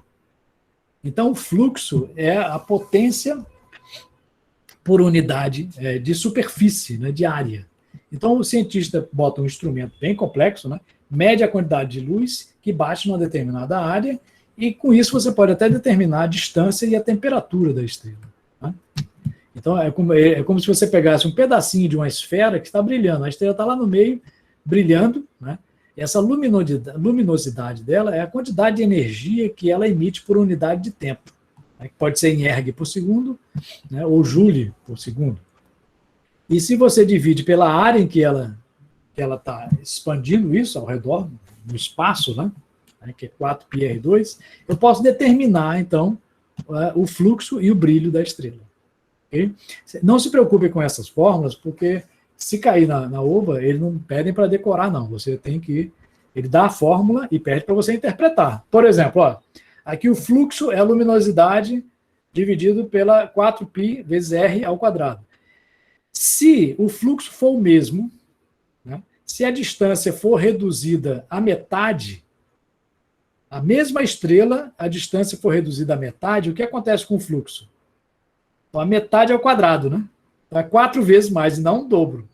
Se você reduzir a distância de uma estrela à metade, o fluxo multiplica por 4. Porque R está dividindo por R ao quadrado. Então, ele vai dar a fórmula para você usar num caso específico. Então, é isso que eu falei aqui. Ó, a estrela emite numa determinada área, o fluxo é a luminosidade dividido pela área dessa suposta esfera. Ok?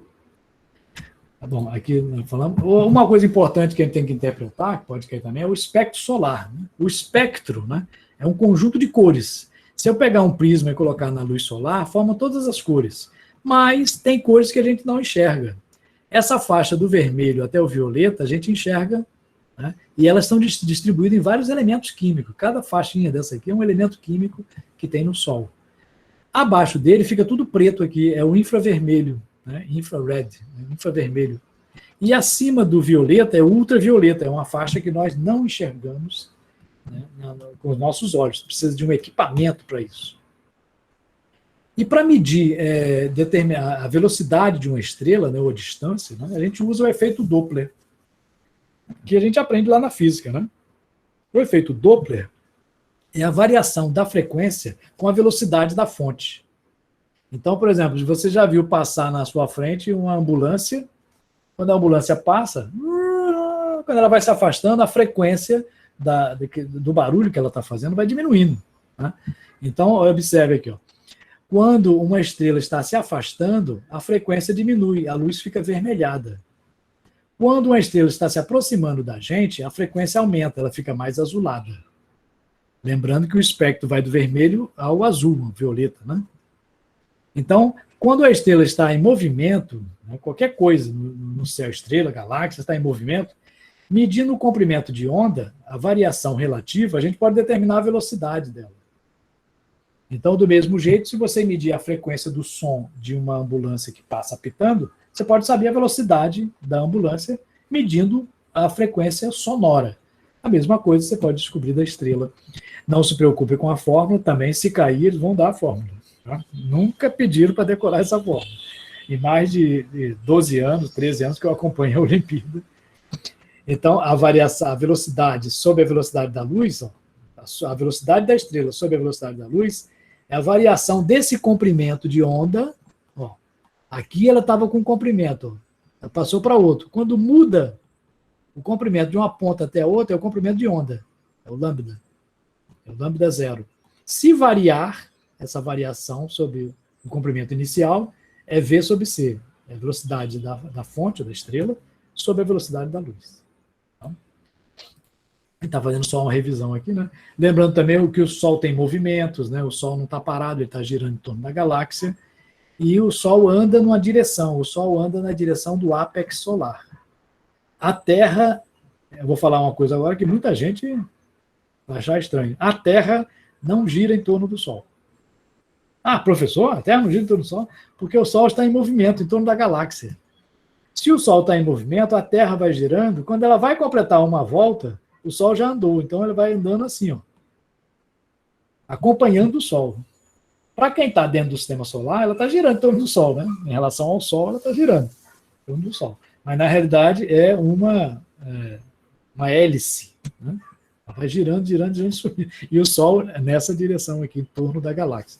O Sol está mais ou menos a 30 mil anos-luz do centro da galáxia. E aqui o sistema solar, né, que aqui é bem grande, vou dar uma passadinha só, uma pincelada rápida, né? Lembrando o sistema solar, que cada sistema solar, dentro do sistema solar, nós temos rotações diferentes, velocidades diferentes, né? Por quê? Porque... Opa, cliquei errado aqui. Porque dentro do sistema solar, os planetas têm rotações diferentes, né? Então, por exemplo, a Terra leva 24 horas, na realidade não é bem 24 horas, 23 horas e 56 minutos. Vênus leva 243 dias né, para dar uma volta em torno de si. Mercúrio, 58.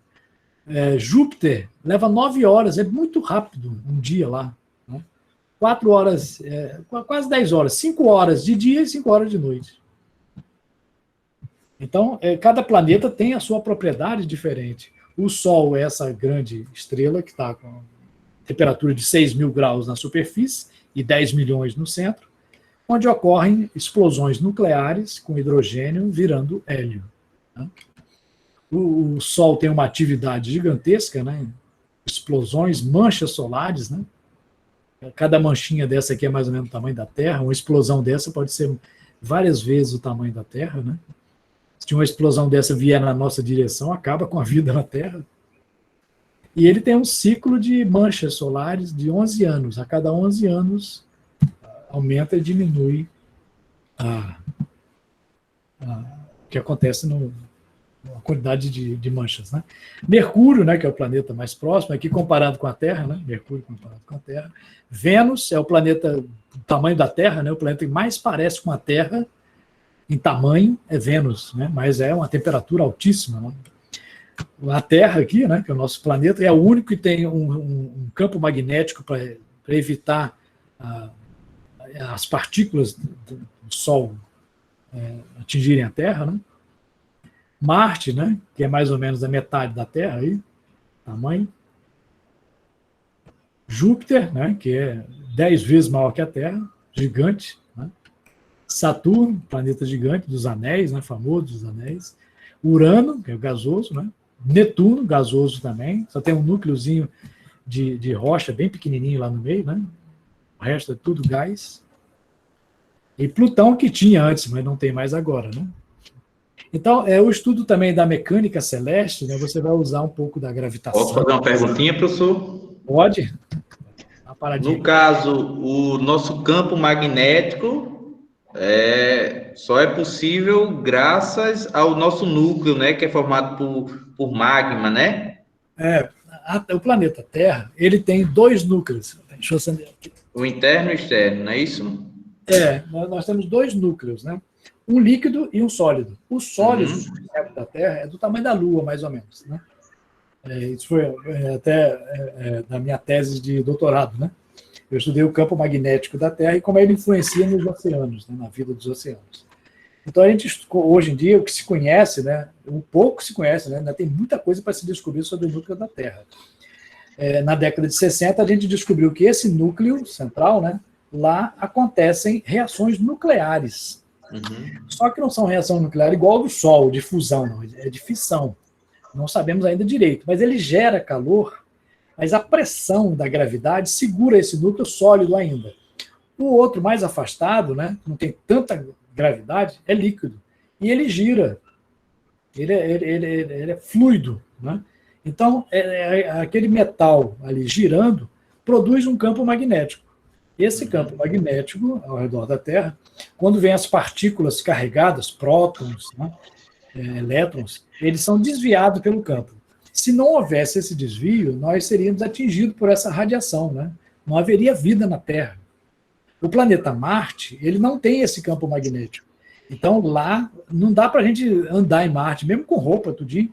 Dá para ficar um tempinho, mas a radiação que vem do Sol traz muita radioatividade. Então, não teria condições de vida na Terra, seriam muito difíceis. Né? Bom, a gente teria muito mais coisa para falar aqui, mas eu vou deixar para vocês, então, somente lembrar vocês que vocês têm disponível esse drive aqui, né? Deixa eu botar aqui Vou passar de novo o link do drive, viu? Aí para vocês, com material de estudo, né? Copiar o link. Esse drive aqui, né, tem orientações, o regulamento, livros, apostilas, né, textos adicionais. E esse drive, eu vou colocar aqui, cadê o link dele? Aqui novamente. Esse aí é o link do drive, quem quiser depois pode copiar. E tem o link também das aulas. Né? O segundo link aqui, eu vou botar aqui até aulas. Aulas em vídeo. Né? Quem quiser assistir também sobre um assunto específico, a gente tem 30 aulas lá, de 20 minutos, 15 minutos cada aula, né? sobre astronomia. Então, só sobre estrelas, só sobre telescópio, sobre binóculo, sobre esfera celeste. Tá? Aí, se você quiser revisar uma coisa específica que você não entendeu bem, você vai naquela aula ali. Tá? Hoje a gente vai fazer somente essa orientação, porque é importante que vocês tenham a ideia de que o professor escreveu vocês e vai mandar um cartão, né, com os dados para você fazer a prova online. Quando você entrar, né, vai ser dia 12 ou 13, né, para fazer, você vai entrar com seus dados, aí vai começar a prova. Né? Lembrando a vocês que isso é uma experiência nova para vocês e para a gente também, viu? Os professores também, não teve isso, é a primeira vez que a gente está tendo online. Né? Exatamente. Então, é uma experiência nova para vocês e para a gente também. Aí, quando vocês entrarem, aí vão aparecer as perguntas. Cada prova vai ter perguntas diferentes uma da outra, né? Até com dados diferentes. Pode ser até uma pergunta parecida com a do seu colega, mas vem um dado diferente, né? Assim, é um planeta ou não é outro planeta, é um telescópio desse tipo, do outro tipo, e você vai marcando a resposta. E tem um tempo, né? Vão ter 3 horas para fazer a prova. Depois de começar, tem que terminar. Depois de 3 horas, ele fecha.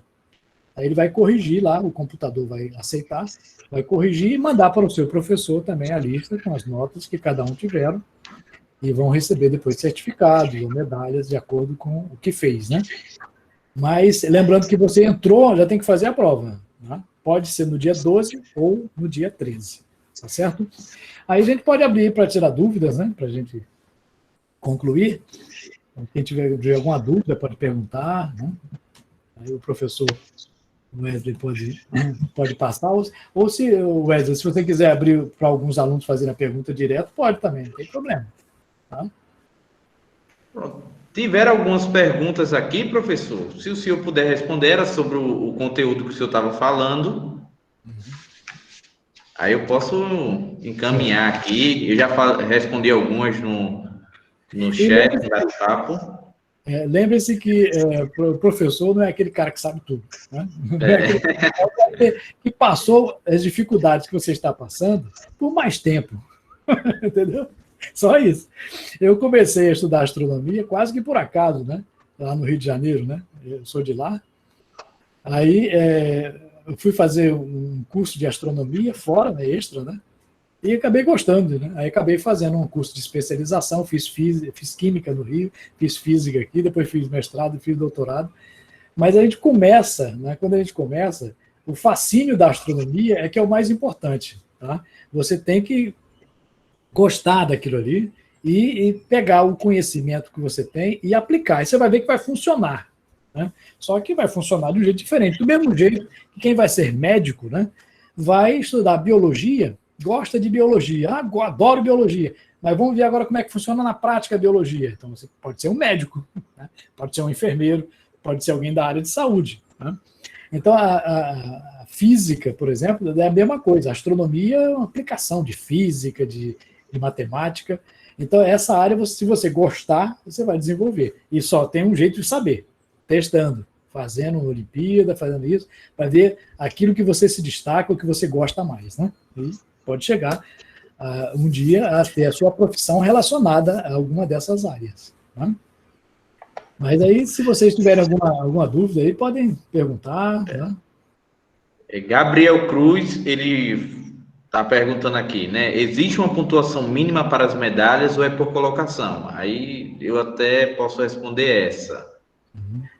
Que as medalhas, tudo mais, é feito através justamente da pontuação da prova. Então, vai depender muito de prova para prova, de ano para ano, digamos assim.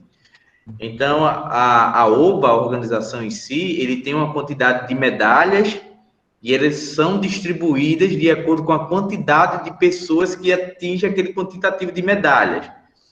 Vamos supor, por um exemplo, são 3.000 medalhas, 1.000 de ouro, 1.000 de prata e 1.000 de bronze. Então, as 1.000 primeiras pessoas que conseguirem, né, no ranking, digamos assim, terão a medalha de ouro.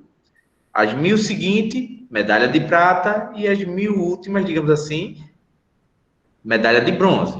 Então, é feito dessa forma, justamente a divisão. Eu tinha dúvida nisso, porque mudava muito de ano para ano, Muda. justamente as notas. E eles têm uma fórmula matemática, né?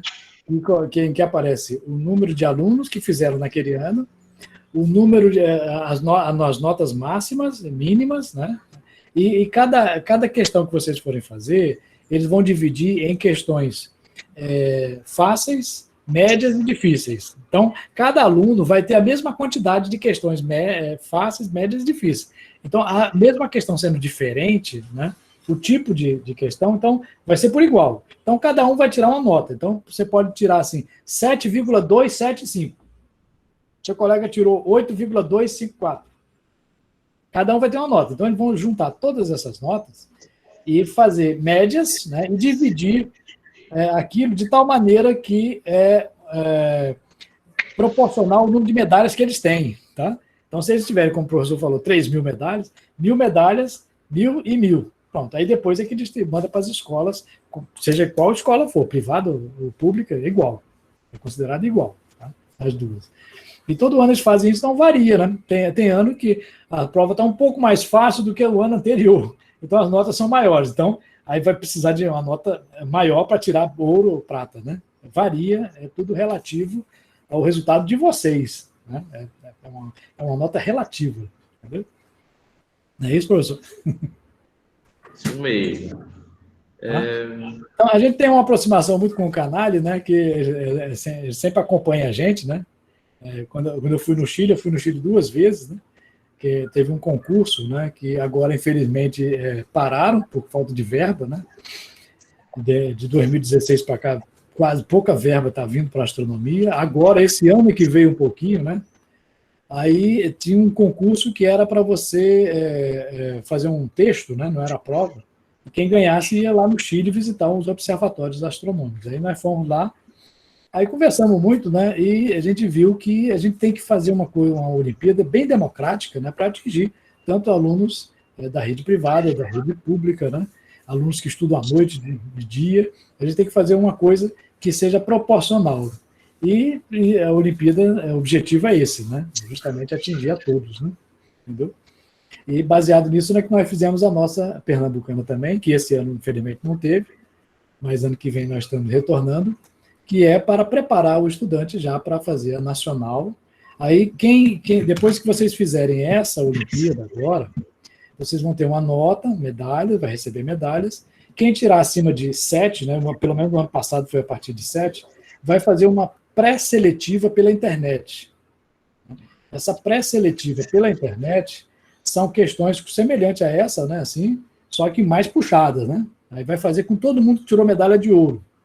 Então, quem tirou medalha de ouro, mais ou menos, ou então média 7 ou 8, eles vão dar a classificação. Se você for escolhido para pré-seletiva, você vai fazer 3 provas online, passando, aí você vai para presencial no Rio de Janeiro. Até o ano passado era em janeiro ou fevereiro, né? Aí lá você faz uma prova, com mais ou menos 200 alunos, que são os 200 melhores da OBA. Desses 200, eles tiram 35 que vão fazer o treinamento. Aí são 2 treinamentos em São Paulo. Né? Depois desses 2 treinamentos, eles vão escolher a equipe mundial e a equipe latino-americana, para representar o Brasil fora. Tá? E é bom isso porque quem vai quem participa disso é chamado até por universidade. Você pode até entrar numa universidade sem vestibular, né, se você estiver na equipe mundial. Entendeu? Ok? Bom, professor, desculpa aí a demora, viu? É bastante coisa, mas a gente tem que ter uma visão geral. E lembrando a vocês também que nesse material, essa apresentação que eu fiz a vocês, né, ainda tinha mais coisa para ver, tá? E ela está lá no Drive também. Então, quem quiser ver essa apresentação que eu fiz a vocês, esse PowerPoint está lá em PDF. Tá? E está o resumo também da aula de hoje. Ok? Tá bom? Aí, Wesley, se quiser falar mais alguma coisa, algum aluno quiser fazer alguma pergunta. Tem uma aluna, professor, perguntou se eu poderia falar um pouquinho de astronáutica. Exatamente. É isso que eu estava dizendo a vocês, é muita coisa, né? Aí fica. Em pouco tempo, não é isso, professor? É pouco tempo. Já estamos um pouquinho mais de 2 horas, né? Acho que a gente iniciou 2h30, né? Eu e o senhor, então quase 2 horas e meia, e de aula efetiva mesmo com os alunos, quase 2 horas. Então é muita coisa, então a gente tem que estar no estudo constante, não é isso? Mas nesse resumo tem, viu? E também tem as mini-aulas, né? Quando você acessar esse link aí das mini-aulas, tem lá também a parte de astronauta, aí vai ter que me aturar lá explicando mais algumas coisas. Mas é bom. Tá bom, então, aí, se não tiver mais nada, nenhuma dúvida, eu agradeço a vocês o convite. E aqui no IFPE nós estamos sempre à disposição. Deixa passar essa pandemia. Quem quiser pode visitar lá o nosso núcleo de astronomia. Estamos sempre à disposição. Professor, eu que lhe agradeço, certo? Por toda a simplicidade, por toda a dedicação aqui, pelo chamado ao aceite do convite, certo? Em nome aqui do Colégio Nossa Senhora de Lourdes, da Escola Estadual Professor Eliseu Pereira de Mello, da Manuel de Matos também, eu agradeço muito ao senhor e tenho certeza que assim que passar a pandemia, a gente vai, aqui da Escola Nossa Lourdes, vamos fazer uma visita sim ao IFPE para ver justamente esse setor aí de astronomia. A gente já faz 2 anos que participa das Olimpíadas